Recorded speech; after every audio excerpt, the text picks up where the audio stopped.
පෙම්මක් දීලා ගිය අවුරුද්දේ වැලිකඩ ඉඳලා එළියට ආවේ බමර පහස ලබන මලක්දෝ බමර සුවය සොයන මලක්දෝ ඉන්දරියේ තෝමරියේ ඔබ නෙතින් කතා කළ හැටි මට මතක තියේ නොමිලේ දුන් නිසා මගේ නිමල ආදරේ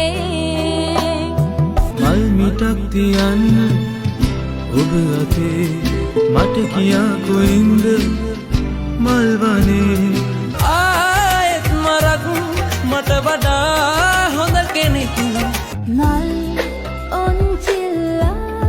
මත නැගිලා Sapada, sapada,